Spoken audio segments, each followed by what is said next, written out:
नमस्कार सर, स्वागत है हमारे इस मीडिया टीम में सर। धन्यवाद। सबसे पहले अपना परिचय देंगे सर।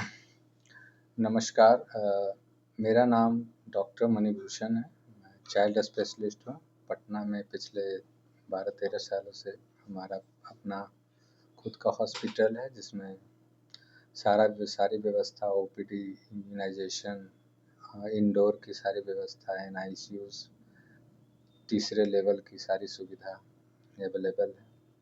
सर, ये 12 से 13 सालों के बीच का क्या कुछ एक्सपीरियंस, आज 2026 चल रहा है सर, क्या कुछ एक्सपीरियंस शेयर करना चाहेंगे सर?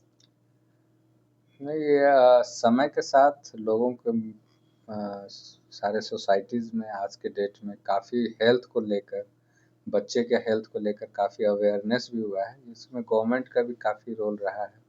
बहुत सारे टीकाकरण और देखभाल, शिशु की जो देखभाल की उच्चतम कोटि का देखभाल, ये सब की वजह से काफ़ी बेहतर हेल्थ के लोग अवेयरनेस की वजह से आज के डेट में डिलीवरीज भी, मोस्ट ऑफ डिलीवरीज में अटेंडेड डिलीवरी होता है। अटेंडेड डिलीवरी मीन्स कि जिस वक्त बच्चे की डिलीवरी होती है उस वक्त चाइल्ड स्पेशलिस्ट वहाँ प्रेजेंट होते हैं, ताकि उस वक्त किसी भी तरह की प्रॉब्लम हो बच्चे में इमीडिएट, तो उसको टाला जा सके, खतरे को टाला जा सर, सके। 9 महीने के दौरान में एक माँ को क्या कुछ सावधानी बरतनी चाहिए, क्या कुछ देख रेख में रखेंगे अपने आप ये 9 महीने की देखभाल तो सारे वो उनको प्रॉपर मिनिमम 3 से 4 जो गवर्नमेंट का भी है कि कम से कम एंटीनेटल हेल्थ चेकअप होना चाहिए। 2 टेटवैक जो पड़ता है वो लेना चाहिए, और किसी एक गायनिकोलॉजिस्ट को तो ज़रूर चुनना चाहिए। अगर पैसे की प्रॉब्लम है तो गवर्नमेंट में भी जाएं, बट वहाँ भी अच्छी सुविधाएं सारे उपलब्ध हैं। बट बिना दिखाए हुए केवल गांव के या अपने आस पड़ोस के जानकारी के हिसाब से 9 महीने नहीं लेना चाहिए। प्रॉपर हेल्दी न्यूट्रिशन लें, प्रॉपर हेल्थ चेकअप कराएं, और एक इंस्टीट्यूशनल डिलीवरी, मतलब डॉक्टर्स के अंदर में कहीं एक पहले से प्लान करें, प्री प्लान है। अगर डिलीवरी की बात करें तो क्या कुछ सावधानियां बरतनी चाहिए माँ को? डिलीवरी के पश्चात यही जो कॉमन चीज़ें हैं कि बच्चे की देखभाल, तो उसके लिए पहले से ही अगर आप किसी पीडियाट्रिशियन से पहले से मिले हुए हैं तो आपको एक मोटी मोटी जानकारियाँ होती हैं। उसको आज के पेरेंट्स, कई लोग बुक से भी यही जानकारियाँ सब कलेक्ट करते हैं कि बच्चों की देखभाल जस्ट जन्म के समय क्या क्या चीज़ों की ज़रूरत है, जन्म के तुरंत बाद की क्या ज़रूरत होती है, और अगले 5-6 महीने में किस किस चीज़ों की ज़रूरत है। इसकी एक पूरी सूची बनाकर उस पर अगर हम काम करें तो ज़्यादा प्रॉब्लम कभी नहीं होती है। जैसे कि जब जस्ट जो पहले तो डिलीवरी प्लान करना है कि किसी भी ट्रेंड डॉक्टर्स के अंदर में ही डिलीवरी हो। डिलीवरी के जस्ट बाद बच्चे की देखभाल के लिए इमीडिएट 1 घंटे के अंदर जो भी दूध है, माँ का दूध, वो पहला दूध जब बहुत ज़रूरी है, उसको किसी भी कीमत पे मिस नहीं करना चाहिए, है ना। माँ को उस वक्त थोड़ा कष्ट होता है, बट माँ को दूध पिलाने में वो कष्ट भी कम ही हो जाता है, उल्टा है। सर, और वक्त ठीक है, फिर सर, उसके बाद समय से वैक्सीनेशन कराएं, और 6 महीने तक केवल अपने दूध पे रखें। उसको जितना कम बाहरी चीज़ों का एक्सपोज करेंगे उतना बच्चे के हेल्थ के लिए बेहतर है। बेहतर है सर। ये वक्त से पहले 6 महीने में ही, 7 महीने में ही बच्चे का आना, मतलब क्या कुछ रीजन हो सकता है, क्या कुछ कारण? इसके बहुत सारे रीज़न होते हैं। कई बार माँ के पहले ही डिलीवरी के दौरान कुछ जेनेटिक बीमारियों की वजह से भी होता है, जो कि मदर में प्रॉब्लम हो सकता है या बेबी में कुछ जेनेटिक डिफेक्ट होने की वजह से हो सकता है। दूसरा होता है कि अगर माँ के थैली में रखने में प्रॉब्लम है ना, उनके अगर यूट्रस में किसी तरह का प्रॉब्लम हो सकता है, तो वो कंटेन कर नहीं पाते हैं और समय से पहले डिलीवरी हो जाती है। तो तीसरा कारण हो सकता है कि किसी भी तरह का इन्फेक्शंस, मदर को हो सकता है या बेबी को हो सकता है, या ब्लड में किसी तरह का भी इन्फेक्शंस जो होती है, वो इन्फेक्शंस की वजह से भी बच्चा समय से पहले डिलीवरी हो सकती है। स्तन और या अगर उनको अपना देखभाल नहीं कर रहे हैं, कहीं से किसी तरह का ट्रॉमा हो, इसलिए भारी वस्तुएं उठाना नहीं है, और बहुत ज़्यादा अपना केयर करना, प्रॉपर न्यूट्रिशन लेने के लिए इसलिए बताया जाता है कि वो भी कुछ कभी-कभी ये अकस्मात कारण भी कारण बन सकता है प्रीमैच्योर डिलीवरी के लिए। स्तनपान के बाद बच्चे को ढका दिलाना ज़रूरी है या नहीं? हाँ, जब भी बच्चा माँ का दूध पीता है तो उस दूध को लेने के दौरान बहुत सारे हवा को भी वो निगल लेता है। इस वजह से ज़रूरी होता है कि हम बच्चे को अच्छे से डकार दिलाएं, जिसको बर्पिंग कहते हैं एक्चुअली। तो अगर हम उसको बर्पिंग कर देते हैं, बच्चा का वो हवा निकाल जाता है बाहर, तो वोमिटिंग और दूसरे प्रॉब्लम होने से बच जाता है। बच्चों को सर जो है इंक्यूबेटर में रखना कब आवश्यक पड़ सकती है? उसके कई कारण है, कुछ लक्षण होते हैं कि बच्चा अगर जन्म लेता है देर से रोया तो उसमें ज़रूरत पड़ सकती है।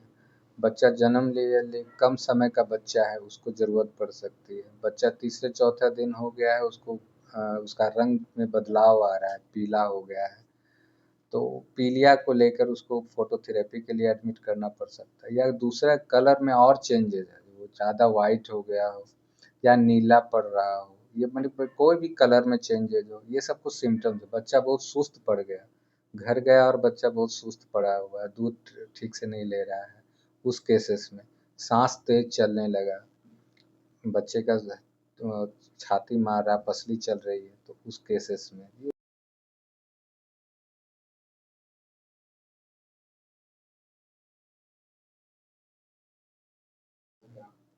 हाँ, बच्चे कई बार होता है कि वो काफ़ी डिले क्राई होता है, या कई बार तो क्राई होता ही नहीं है ना? इनके दो तीन बहुत सारे कारण हो सकते हैं कि हाँ, डिलीवरी से पहले मदर में अगर कोई प्रॉब्लम है, इन्फेक्शन से, ये सब कारण हो सकता है। या डिलीवरी के दौरान भी अगर बच्चा फंस जाता है, उसका कॉर्ड फंस गया, तो उसको खून का प्रवाह जो है बच्चे को प्रॉपर नहीं मिल पाती है और उसको दिमाग पे असर होता है। या डिलीवरी के बाद भी कई बार डिलीवरी के दौरान बच्चा फंस जाता है, काफ़ी प्रोलॉन्ग लेबर हो जाता है, लेबर जितने देर में होना चाहिए उससे ज़्यादा लंबा समय लग जाता है, उसमें भी उसको सर्कुलेशंस, ऑक्सीजन की कमी भी होने लगती है और ब्लड का सर्कुलेशन भी कम होता है, तो ब्रेन पर अफेक्ट होता है। तो ये ब्रेन का अफेक्ट होने की वजह से बच्चा सुस्त हो गया और वो देर से रोएगा। देर से रोना मीन्स देर से सांस लेना, सांस ही नहीं ले पाता है बच्चा जन्मते ही, जो इमीडिएट होना चाहिए। कितनी बार ऐसा लगता है कि डिलीवरी के बाद जो है डॉक्टर से मिलते मिलते रहना चाहिए? क्या कारणों से बच्चे को देख रेख के लिए डॉक्टर से मीटअप करना चाहिए? क्या कुछ? जन्म के तुरंत बाद सबसे पहले तो 72 घंटा के आसपास तो एक बार जरूर जो है पीडियाट्रिशियन से रिविजिट होना चाहिए।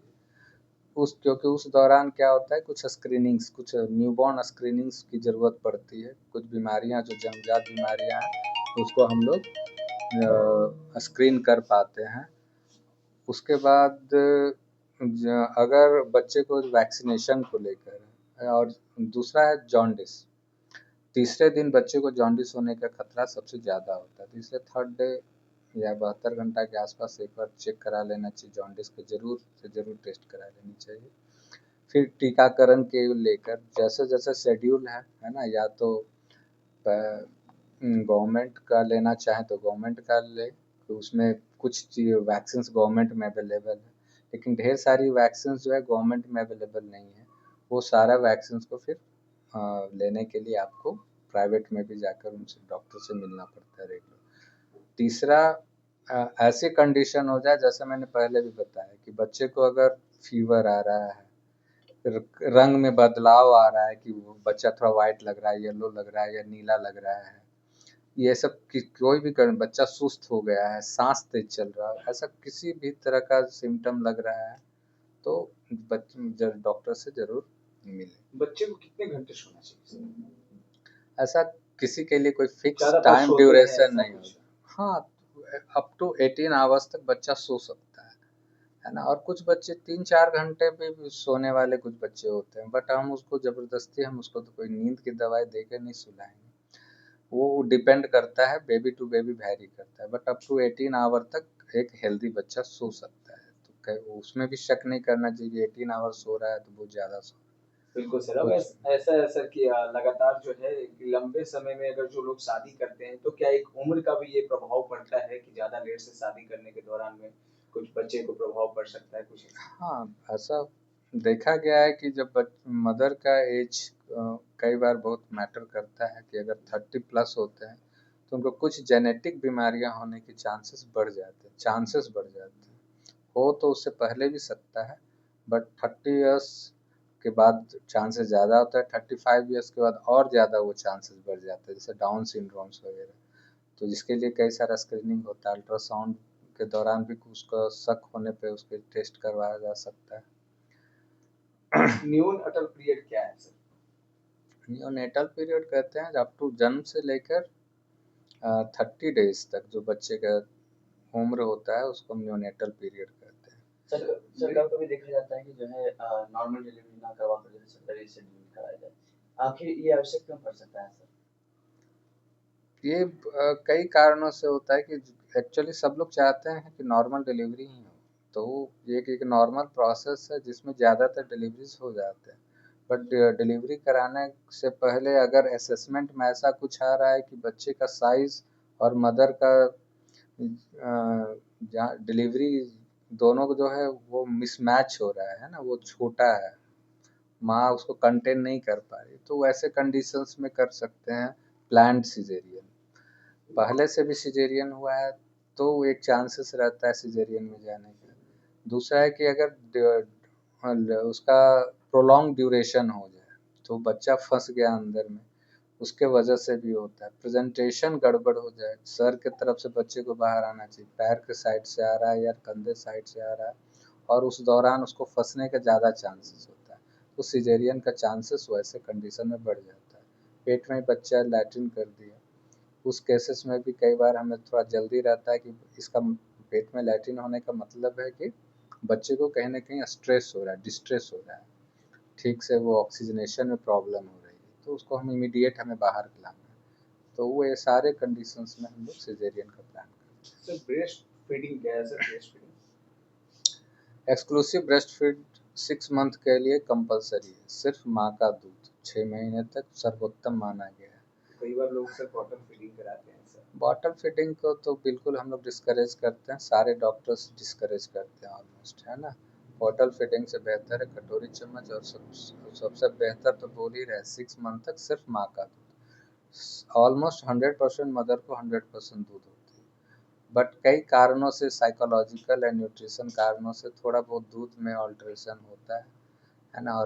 और हम लोग बहुत आसानी से अपना दूध छोड़कर दूसरे दूध पे शिफ्ट हो जाते हैं, जिससे हमारे बच्चे को कई तरह का नुकसान है। बाहरी व्याधियाँ जितना है वो सारा होने का चांसेस ज़्यादा, निमोनिया डायरिया ऐसे बच्चों में बहुत ज़्यादा होता है। मेंटल डेवलपमेंट कम होगा, उसका एलर्जी के चांसेस बढ़ा रहता है। ये सब साइड इफ़ेक्ट्स है जो बच्चे बाहरी दूध पे रहते हैं। ये sir KMC kangaroo mother care sir क्या कुछ? कंगारू मदर्स केयर्स मेनली बनाया गया है कि अगर बच्चा जन्म जो है 40 हफ्ता में पैदा होता है यूजुअली, अगर उससे पहले पैदा होता है तो कई बार बच्चे को गर्म रखने के लिए और बच्चे को प्रॉपर, है ना, man to man contact, skin to skin contact mother के द्वारा दिया जाता है। बट इसको पहले कंगारू मदर केयर कहते थे, अब उसको कंगारू केयर सिर्फ कहते हैं। इस चीज़ को हटाने के लिए कि ये ज़रूरी नहीं है कि सिर्फ मदर ही कंगारू केयर दे, पापा भी दे सकते हैं, नानी दादी कोई भी घर का सदस्य उसको दे सकता है, जिसमें कि बच्चे को पेट के बल हम अपने बिना कपड़े का जो छाती होता है उस पर मम्मी या पापा या कोई भी सदस्य रख सकते हैं, और ऊपर से हम लोग कपड़ा रैप कर लेते हैं ताकि बच्चे को प्रॉपर, है ना, उसे कडलिंग भी हो जाता है, और जो उसको गर्म करने की जो विधि है वो बिना मशीन के हम उसको अच्छे से गर्म भी रख सकते हैं। सर जाते-जाते एक अंतिम संदेश ज़रूर देंगे सर पूरे शिशु के लिए, शिशु नवजात शिशु के लिए, बच्चों के विकास के लिए क्या कुछ कहना चाहेंगे? पूरे बिहार वासी, पूरे हिंदुस्तान वासी जैसा कि अभी न्यूज़ के माध्यम से देख रहे हैं लोग, तो क्या कुछ कहेंगे सर? बच्चे के प्रॉपर विकास के लिए सबसे हमें बहुत शुरू से ही सजग रहना चाहिए, है ना। तो सबसे पहले तो एक अच्छी डिलीवरी हो, तो अच्छी डिलीवरी मीन्स जब बच्चा समय से रोए, सारा कुछ हो, तो उसके लिए एक अच्छा, कहाँ हम प्रॉपर डिलीवरी कराएं, किसी ट्रेन डॉक्टर के अंडर में ही कराएं। डिलीवरी के दौरान किसी पीडियाट्रिशियन वहाँ मौजूद है कि नहीं है, ये चीज़ ज़रूर पूछना चाहिए जहाँ भी आप डिलीवरी कराते हैं। फिर अगर वहाँ से भी अच्छा से हो जाता है, फिर प्रॉपर वैक्सीनेशन, बच्चे को सारा टीकाकरण ज़रूर दिलाएं, सारा का सारा, क्योंकि बहुत सारे बीमारियों से जिसके कारण आपको एडमिशन्स की ज़रूरत पड़ती है, बच्चे क्रिटिकल होते हैं, डेथ होता है, उसको हम लोग सिर्फ एक वैक्सीनेशन देकर, कुछ टीकाकरण देकर बहुत सारी बीमारियों से बचा सकते हैं। तो उसको ज़रूर करें।